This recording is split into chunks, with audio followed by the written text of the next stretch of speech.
Primero, gracias por aceptar esta entrevista. Un placer.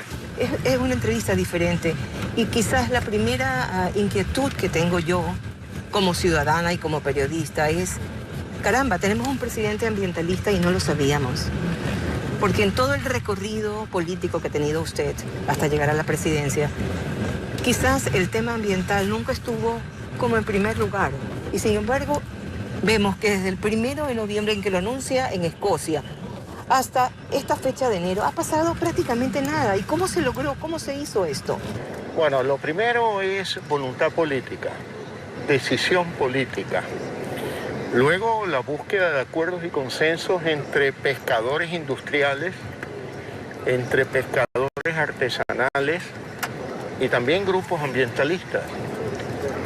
Lo cual, la verdad que nos hemos anotado un buen punto de haber alcanzado esta meta con ese consenso que lo logramos hasta antes de ir a Glasgow, donde anunciamos la extensión de la reserva marina en 60.000 kilómetros cuadrados. ¿Cómo lo logramos? Diálogo frontal, directo, claro y la búsqueda de un punto intermedio para no lograr exageraciones. Perdón, señor presidente, lo que usted me quiere decir es que cuando va a Glasgow a hacer este anuncio... Ya había un consenso. Eso, ¿ya había tenido las conversaciones? Claro, tuvimos reuniones. Personalmente yo las tuve con los industriales y el Ministerio de Medio Ambiente, el ministro concretamente, con los pescadores artesanales y también con medioambientalistas. Ahora, la parte más difícil, a la vista de los demás ecuatorianos, es ese mecanismo de canje de deuda que va a financiar este acuerdo. ¿Cómo se va a hacer eso? Bueno, eso se va a hacer primero partiendo de un apoyo del FDC de los Estados Unidos, que es una suerte de garantía bancaria por $800 millones aproximadamente, que nos permitirá ir al mercado a emitir bonos, a colocar bonos. Con ese efectivo se recompra deuda ecuatoriana por aproximadamente $1.100 millones y de los 1.100, 800 se destinan al pago del crédito nuevo de 800 millones y 300 van a un fideicomiso que tiene un solo objetivo: la conservación de las Islas Galápagos y de esta reserva marina. ¿Quién va a manejar este fondo? Eso estamos por estructurarlo, pero lo manejaría un fideicomiso que tiene solo ese objetivo y estaría bajo la administración del Ministerio de Medio Ambiente, pero armado de tal manera que en el futuro no haya ningún gobierno que pueda destrabar este mecanismo. ¿Quiere decir que lo manejarán manos ecuatorianas? Manos ecuatorianas. Para muchos esta ha sido la forma de hacerle frente, de haber creado una estrategia ideada por Ecuador y en este caso liderada por usted, para decirle, aquí estamos unidos, 4 países, ¿verdad?, para empezar, y no permitir que esta flota industrial pesquera de origen asiático venga a causarnos los problemas que nos causa todo el tiempo. ¿Es así? Los problemas con la flota china se presentaron hasta el 2020. En el 2021 no tuvimos ningún inconveniente. Ningún inconveniente. Y digo esto porque debo de ser lo más justo al reconocer que en la conversación telefónica que yo tuve con el presidente Xi Jinping de China, fue él quien me planteó y me dijo, le toco este tema y quiero que sepa que no va a volver a suceder, que estamos tomando todas las precauciones, que vamos a respetar las aguas territoriales del Ecuador, a respetar la reserva y tal, que me pareció un buen gesto. Porque no fui yo el que le planteé a tono de reclamo, fue él a tono de, oiga, estoy consciente de este problema y lo estamos controlando. Ahora, usted va a viajar a China en los próximos días, sin duda este tema también va a salir. ¿Va a tener de su parte el presidente de China alguna explicación de lo que se está haciendo y por qué se está haciendo y cómo este acuerdo no necesariamente es un freno o una forma de decirle no más a la flota pesquera industrial? No, yo creo que, a ver, este viaje tiene 3 puntos fundamentales en su agenda. Vacunas, acuerdo de libre comercio, renegociación de la deuda Y claro, sí, probablemente volveremos a tocar el tema que el presidente Xi Jinping me tocó con relación a la flota pesquera china, pero no está ya dentro de los temas fundamentales. Ojalá que en el 22 también se mantenga la conducta de comportamiento del 21. Espero que sí.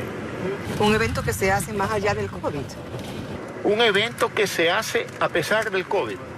Y a pesar del COVID, porque ya al día de hoy tenemos el 87% de los ecuatorianos vacunables, es decir, mayores de 5 años de edad, con la primera dosis.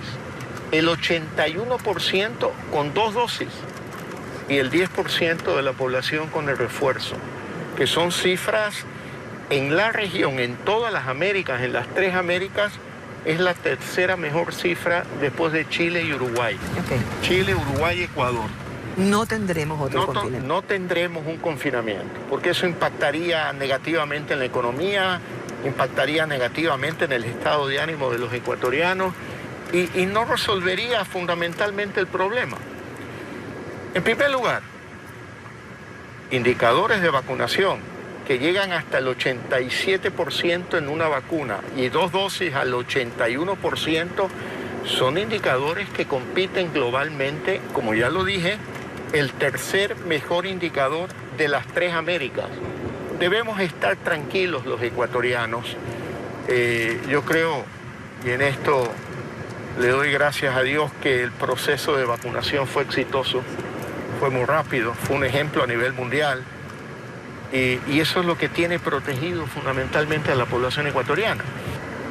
El 80% de los que van a los hospitales es porque no se han vacunado o porque habiéndose vacunado tienen una enfermedad preexistente. Ahora se han presentado unos casos de neonatos y muchos están cuestionando si esto de obligar a vacunar a los niños de 5 años es perjudicial o es beneficioso. El gobierno no está obligando a vacunarse a nadie, está recomendando. Y sí, en función del bien común y el interés colectivo, se exige en determinados servicios públicos la presentación del carnet de vacunación. ¿Y usted particularmente está de acuerdo con eso? Yo particularmente estoy de acuerdo con eso, porque es proteger el interés común, el interés colectivo. Aun cuando muchos dicen que esto sea inconstitucional. Yo creo que la vida está por encima de la Constitución y la ley, con toda sinceridad, se lo digo. Yo creo que hay que pensar en aquello, pero hablemos de algo, de temas positivos. Desde febrero es muy probable que comenzaremos desde los 3 años de edad.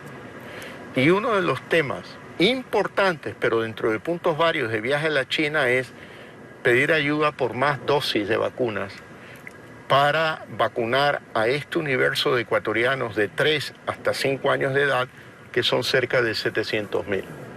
Necesitamos 1.400.000 dosis. No es que no las tengamos hoy, queremos simplemente fortalecer esa capacidad del Ecuador para poder vacunar a la mayor cantidad de población posible. Y seguiremos con la 4ª dosis si es necesaria, y lo que sea necesario. Yo le quiero decir a los ecuatorianos, en el año 2021 fue un año duro y difícil, pero tuvimos un buen cierre macroeconómico. Ahorramos dinero a pesar de que tuvimos un egreso extraordinario cercano a los $900 millones por vacunación. Señor presidente, uno de los temas álgidos tiene que ver con la discusión que hay en la Asamblea con respecto a la ley que, según la orden de la Corte Constitucional, tenía que hacerse sobre esta aprobación que hizo la Corte, despenalizar el aborto por violación. Fallo que yo respeto, más allá de no coincidir, pero lo respeto porque es mi obligación. Pero ¿qué está sucediendo ahora? Que están aprovechando esa ventana para ir más allá de lo que estableció la Corte Constitucional. Y téngalo por seguro, Tania, que ya no solo en el campo personal, sino ahora como presidente de la República, mi obligación será vetar esa ley a efectos de que no vaya más allá del fallo constitucional que se resolvió, como usted bien lo recuerda, en abril del año pasado. De mayo o abril del año pasado. Así es. Tengo un último tema que no deja de ser polémico y me ha traído a colación la presencia del embajador de los Estados Unidos aquí. Muchos están diciendo, muchos ecuatorianos, con razón o sin ella, que tal vez Estados Unidos está metiendo más la mano a la lucha anticorrupción que las propias autoridades de justicia en Ecuador. Lo venía conversando precisamente en los mismos términos este tema, y es lamentable. El problema no está en quién se mete, el problema está en aquellos que no se meten. Y los que no se meten, debiendo meterse en la lucha contra la corrupción, es la justicia. Está fallando la justicia en el Ecuador.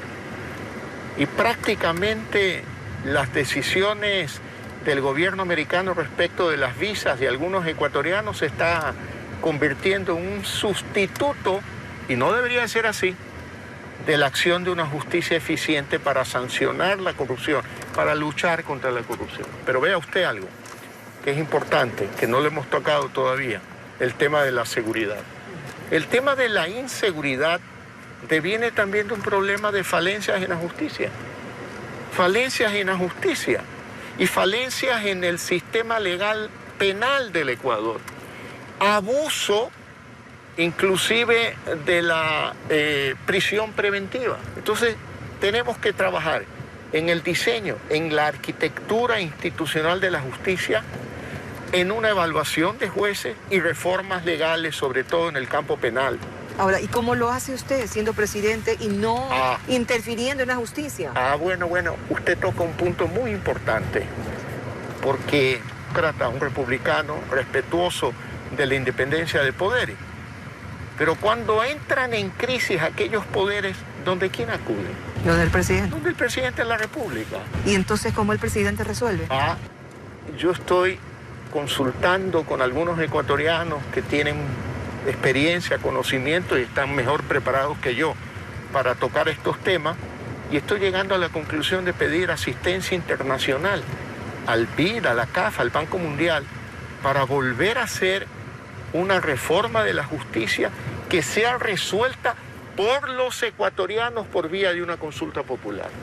¿Tiene alguna idea de la fecha, en qué tiempo podría ser esto? Bueno, ¿a finales de año? Yo creo que lo ideal sería hacer coincidir la consulta popular con las elecciones seccionales del 23.